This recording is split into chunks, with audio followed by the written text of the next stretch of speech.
name's Rafik Shereen. I am a research fellow here at Seattle Science Foundation. And today I'm going to talk about cadaver dissections in social media. And my title, not as easy as we thought. I think I've brought this up to a couple of my other fellows going through. But this is a little bit more of a difficult topic. It was my first assigned topic, but I'm still working on it. So I wanted to bring it up today and talk about it with you guys, see what you think. So before we dive in to social media and cadaveric dissection, just a little bit of history on the cadaveric dissection. The first recorded dissection that we know of, and excuse me if I butcher these names, Herophilus of Chalcedon and Aristratus of Chios in the 3rd century BC. Since then, many historical cultures and religions have gone through cycles of banning the use of human cadavers. Christian Europe has gone back and forth up until about the 16th, 17th century. So for the most part, history didn't really start coming with the use of cadaveric dissections in educational settings until the 17th century. But it's interesting to note, and I threw this one in here, the Tibetans and their sky burials. So in Tibet, because the soil is so firm, they can't bury their dead. So what they do is they dissect them and then put the remnants up on the top of the mountains for the birds to come and get rid of the corpses. So they would actually develop a decent amount of anatomy knowledge through this ritual, and that's been going on for longer than what we've been seeing in the Western world. In the 16th century, Britain and Christian Europe began giving special groups, specifically doctors, privileges to cadavers in order to perform dissections. A couple of turning points in history. There was the body snatchers in Europe. People were snatching bodies for cadaver usage for medical schools. There was a lot of money out of that. So the Murder Act of 1752 occurred in England, which basically people who were charged with murder, when they were put to execution, their bodies could be used as cadavers afterwards. And then the Anatomy Act of 1832 started allowing cadavers to be used for dissection in medical schools and for medical education. So since the cadaver dissection has been implemented into medical school, it's pretty much remained relatively unchanged. You go to lecture, you spend your time in the cadaver lab, learning what you can from it, and then you go home and you read in the textbooks. 21st century, however, provided a lot of innovations to how we're trying to learn medicine and clinical anatomy with the invention of the internet. So I know myself, I've used YouTube, I've used Google to search through things, but I wanted to go through and see a little bit of the history in terms of medical school when they started to implement it. And I found that the Peninsula College of Medicine and Dentistry was actually the first school to perform a program without cadaveric dissections. So they do most of their stuff based off of virtual videos, and also I believe they have like dummy cadavers that they use at that institution. The next turn was the social media and Web 2.0, as it's been termed by some individuals. And this is increasing. Social media, whether you agree with it or whether medical curricula agree with it or not, is increasing, and the use of it's being is also increasing amongst medical students, residents, and physicians. So with this increased use, there's been a lot of concern about how it's impacting medicine and some of the repercussions and the implications. And that's kind of what I used to try and build my topic. So cadaveric dissections doesn't have that history, but social media and the research that's out there on social media and cadaveric dissections isn't as specific as I would like it to be to help me go through and try and come up with guidelines. But what I did was I started thinking of questions through other research and other uses or research that's been done to show the use of social media and the medical field and how that might pertain. So some of the impacts that we've seen with social media, one of the major ones has been ethics and patient identification. You know, you're doing a cadaveric dissection, or you are looking at some type of pathology, and then you post it to your social media page. If you're being impulsive, you might not correctly de-identify all of the information that you need, and all of a sudden you're violating patient privacy. Open to the general public. The fact that we have social media and instant access to share information and knowledge with the general public has repercussions. And some people wouldn't consider it appropriate for us to put dissections up for, let's say, a 7-year-old to see. Now, once again, you can make the argument easily that a 7-year-old shouldn't be on social media. But some people can say that, the general public don't want to see anatomic dissections, and that argument has been made before. And then there's the professionalism aspect of it. How accurate is the content? As medical scholars, it is our duty to try and provide the public with accurate information. And so social media kind of doesn't really, social media, anyone can post anything without having to go through a publishing process on a lot of the social media forums. So as a result, false information can be published, and that can be misinterpreted by the public, and also can be, even worse, used by medical students to try and gain knowledge in anatomy and gain knowledge and medicine. And then, of course, there's inappropriate behavior. It's kind of hard to hit on this topic without coming across the inappropriate behavior, and it's kind of fun to read. Some of the stories that you see would be pretty far out there. But in terms of cadaveric dissections, I feel like this one was not a major topic to be worried about, because most cadaveric dissections are probably going to be in a professional setting. And then medical education. How beneficial is social media content? Now, whether it's accurate or not, it's one thing, but whether or not people are actually using the social media to gain education in clinical anatomy is another. And then, once again, is it being utilized, and are there any current guidelines?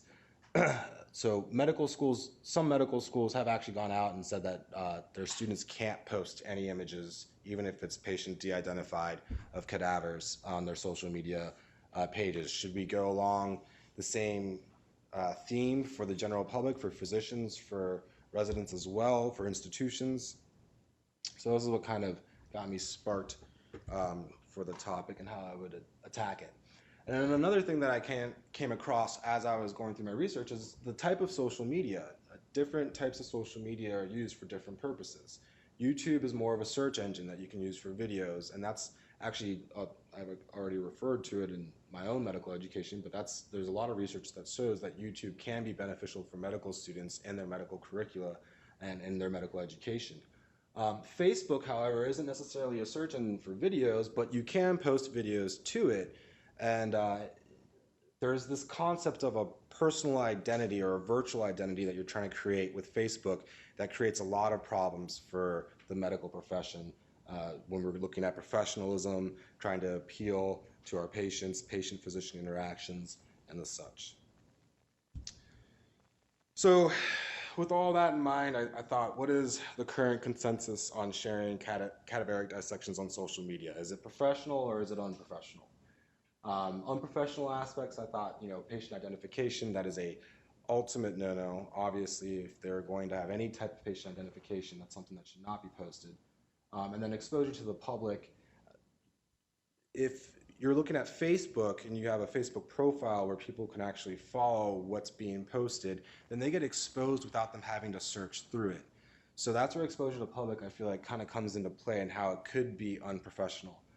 I'm a little biased, but I think that there are more benefits in terms of it being a professional use, benefits of medical education, supplanting the case report. So this is a really interesting topic that I'll get on a little bit later, but basically what they're leading towards is the fact that social media has a quick way to get a lot of people to view a paper, to view a case.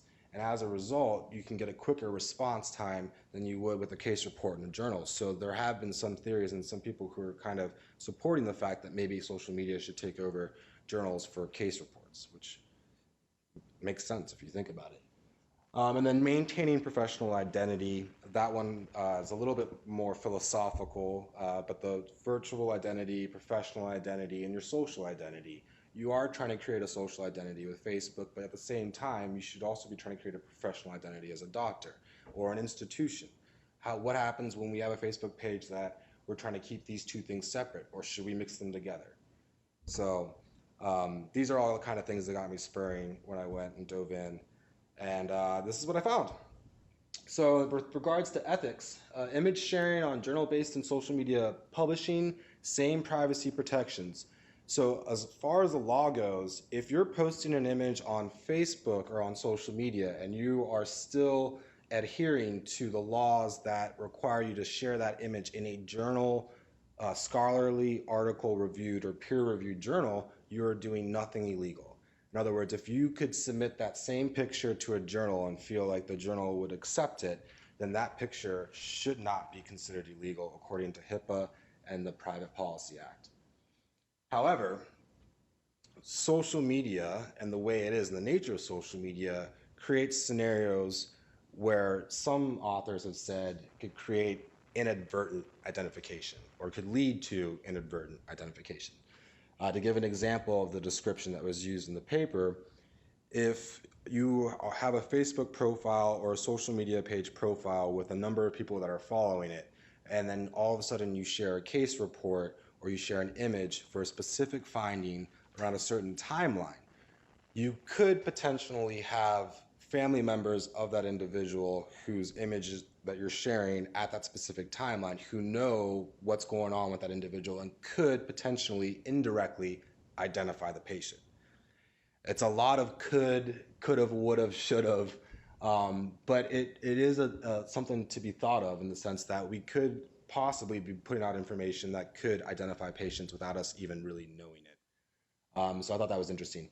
With regards, when I was doing this last night and thinking and working on it, with regards to cadaveric dissections, I'm not so sure how this would apply, and maybe Dr.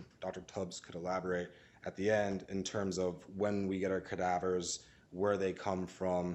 I don't think that this would be necessarily as important to look at for cadaveric dissections, but for other patient and pathology image sharing, I think that it could be an issue. And then a few barriers to the public. Because patients can go on to the internet, because the public can go on the internet, anyone can go on and access this information. So, and social media is open to everybody. Whereas in medical education, if you wanted to look up a article earlier, you would have to go through a journal process, or if you wanted to find images, you'd have to go through and search and go through a Google search and do the research.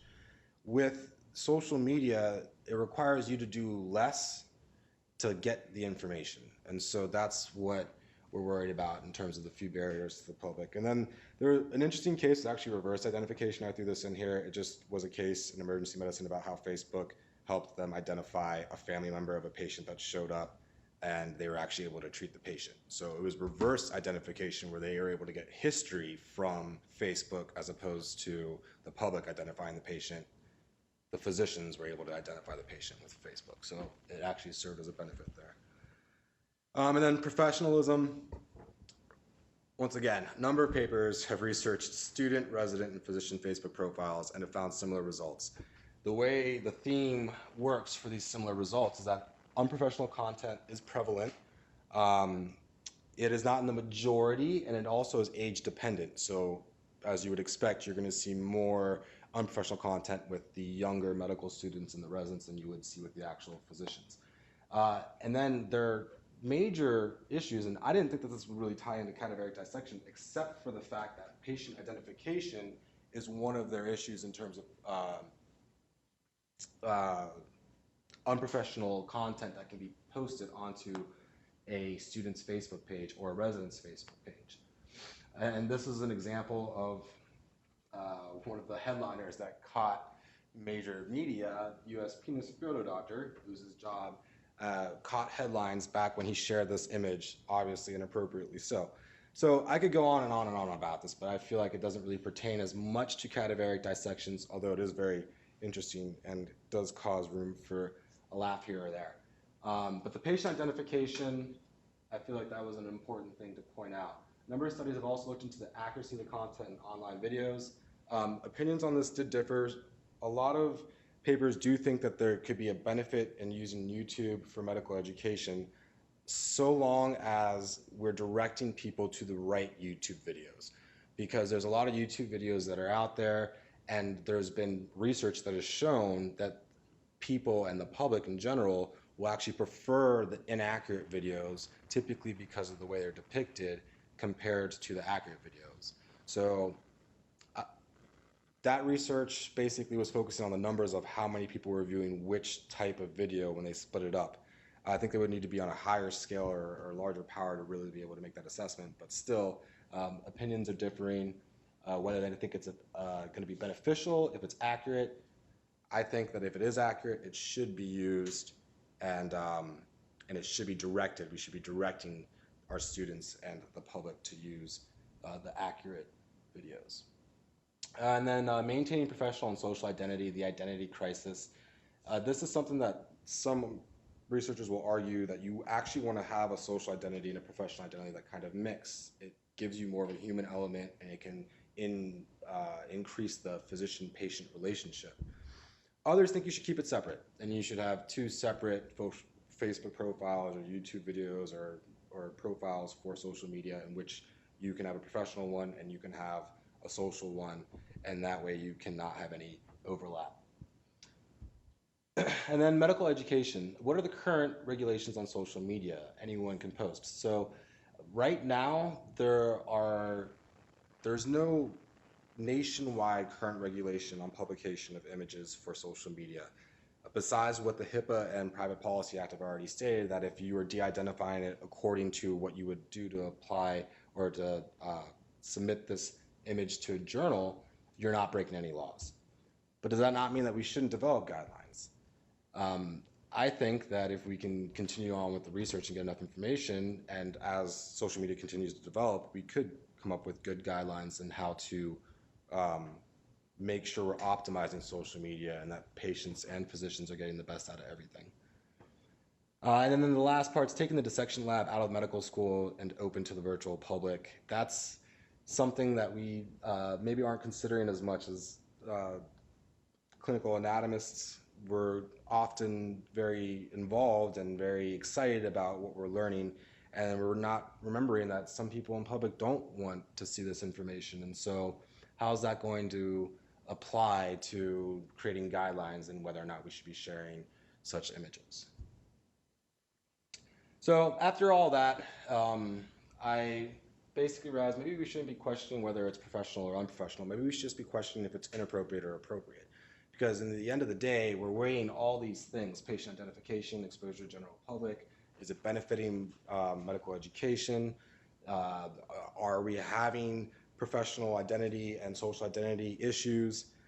We put this all together, then we can come up with a good judgment plan. But it's very specific for the cases and for the institution and the person and the purposes of your social media and why you're sharing those images. So I think that if we keep those things in mind and we individualize it, we encourage individual institutions, they could create their own guidelines and follow those and hopefully enrich the patient-physician relationship.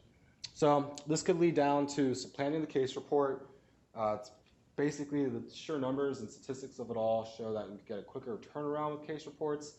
And then there's this concept of crowdsourcing, which will be the last thing that I end on. So when you're sharing information, and this is important for cadaveric dissections or pathology, and you're using social media to do it, you're attracting the entire general public, which also includes professionals in the area of whatever topic it is that you're posting. So you could be indirectly getting opinions from professionals, from experts, that help you make a decision in what you need to be doing for that specific case. And that's kind of the concept of crowdsourcing. So because of the immediacy of social media, that could be a potential major benefit of using social media in medicine. And that's about it. So I just want to give a special thanks to SSF. And I know I didn't have enough pictures of us all together as a group. I'm not a big picture guy, but I did enjoy this experience a lot. I feel like it was, I'm going to say the same thing Joy did. I'm glad that Dr. Tubbs was the carrot and not the stick. I feel like this is a very professional, calm environment for me to continue my education with. And I think that this video kind of sums up Seattle. Beautiful day. That's straight to Juan Fuca. That was my trip over the weekend. That's Canada on the other side right there. There you go. That's great.